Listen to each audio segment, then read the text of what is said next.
dieu de son père, Ouranos, et il se méfiait constamment qu'il ne lui arrive pas la même chose de la part de ses propres enfants. Il avala donc tous ses enfants afin d'anticiper toute prise de pouvoir.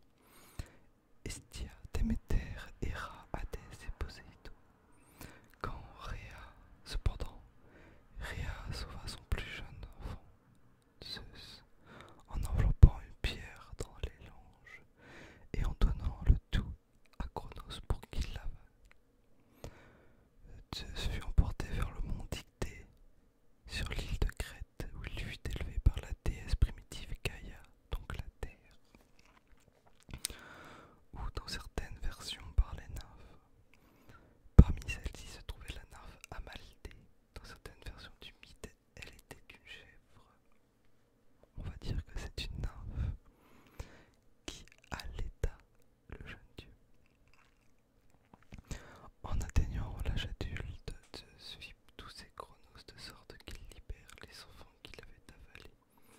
Et Zeus épousa ensuite sa sœur Héra. Cependant, les titans sans foi ni loi, encouragés par Gaïa, tentèrent immédiatement de lutter contre le contrôle du monde par les dieux olympiens, dans une bataille de 10 ans connue sous le nom de titanomagie.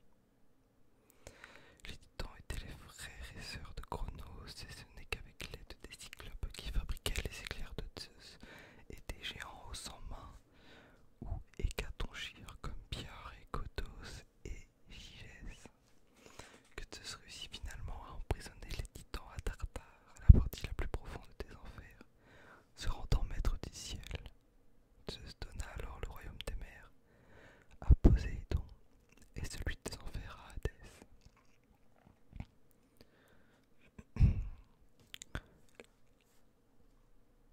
Les Olympiens ne pouvaient toujours pas régner paisiblement car Gaïa engagea les terribles et sauvages géants pour combattre Zeus dans ce qui fut appelé la gigantomagie. Les Olympiens furent cette fois aidés par le grand héros Hercule, et après que Zeus eut déjoué Gaïa dans sa tentative de donner aux géants une herbe magique, ils remportèrent une fois de plus la bataille pour le contrôle du monde. Pas avant que les géants n'aient provoqué une terrible destruction en bougeant les montagnes, les îles et les rivières. Alors attendez, je vais essayer de leur faire cette phrase parce que je suis un peu perdu. Il remporta une fois de plus la bataille pour le contrôle du monde, pas avant que les géants n'aient provoqué une terrible destruction. Ok, je pense que ça a mal été traduit car à la base le site est en anglais. Le règne de Zeus ne fut remis en question qu'une fois. Ok, ne fut remis en question une fois de plus lorsque certains dieux, notamment Héra, Athéna et Poséidon, tentèrent de reprendre le rôle de Zeus comme chef des dieux olympiens et l'attachèrent à son lit. Zeus fut cependant libéré par l'un des hécatonchires et le statu quo fut rétabli. Alors je vais chercher la définition de statu quo. Alors c'est quoi le statu quo? L'état actuel des choses, c'est-à-dire que l'état dans lequel les choses étaient avant fut rétabli. Hop. Donc Zeus eut plusieurs enfants: Héphaïstos, Athéna, Apollo et Artémis, Hermès, Dionysos, Hercule, Persée, Perséphone,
sortir